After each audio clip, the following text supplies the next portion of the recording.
अंजू जी, दिल्ली से।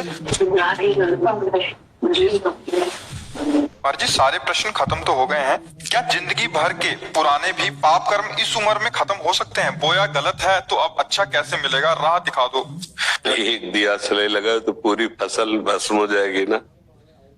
अगर एक दिया सलाई लगाए तो पूरा एक एक गेहूं का पेड़ थोड़ी जलाना पड़ेगा, पूरा भस्म हो जाएगा।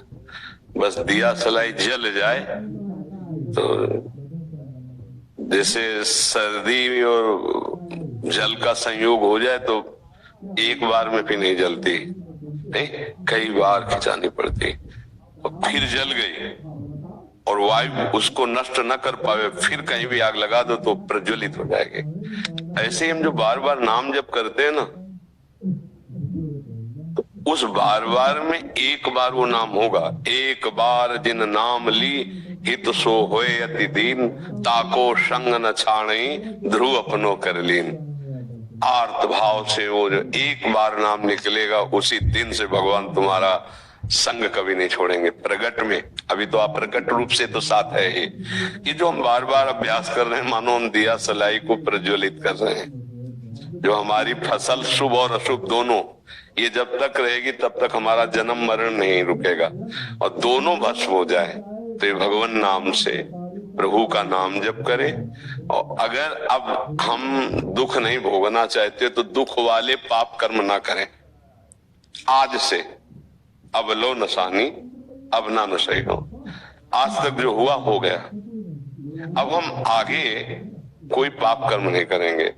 और पीछे जो कर्म हो गए हैं वो भगवान की शरणागति और नाम जप से नष्ट हो जाते। भगवान कह रहे हैं सर्वधर्मान परित्यज्य मामेकम शरणम व्रज अहम त्वाम सर्व पापेभ्यो मोक्षयिष्यामि मा शुचः। मैं तुम्हें समस्त पापों से मुक्त कर दूंगा, मैं तुम्हें पवित्र कर दूंगा।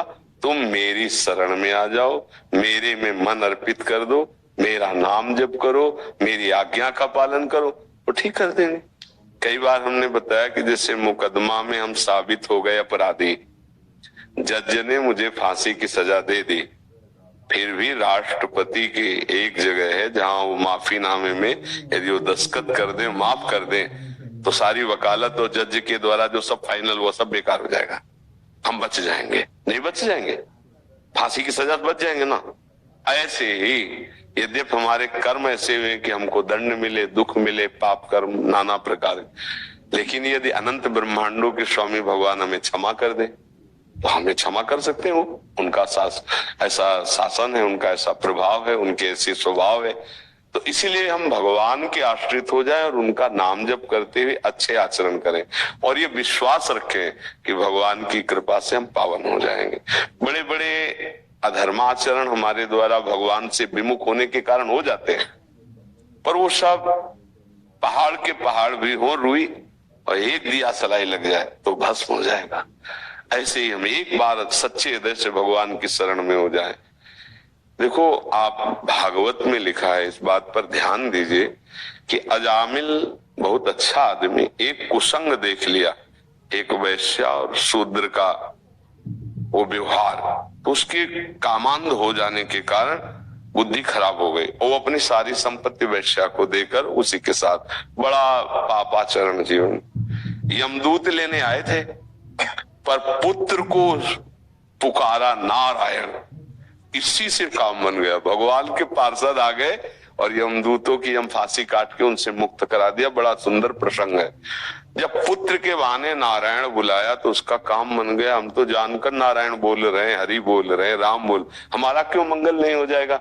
विश्वास करो, बिन विश्वास भगति नहीं, ते बिन द्रवहि न राम। हम थोड़ा अपराधों से बचें, पापाचरण ना करें और नाम जप करें और भगवान के आश्रित होकर भरोसा करें, वो हमें निष्पाप कर देंगे। इसी जन्म में वो हमारा परम कल्याण कर देंगे। ये विश्वास करो आप।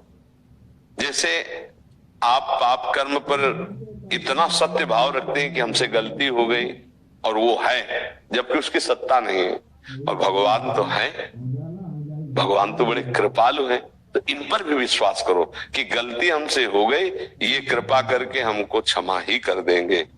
भगवान परम करुणामय है।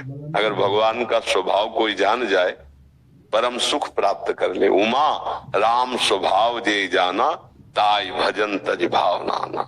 कैसा कोई दुष्ट पापी नीच कैसे स्वभाव वाला हो, भगवान की शरण में आ जाए और भगवान का नाम जप करने लगे, परम मंगल हो जाएगा। पर फिर वर्तमान में पाप नहीं होने चाहिए। भूत में हो गए तो अब वो सब ठीक हो जाएंगे। अब वर्तमान में सुधार कर लो, वर्तमान में कोई पापाचरण न हो, अच्छे आचरण हो और नाम जप करो और आर्त भाव से भगवान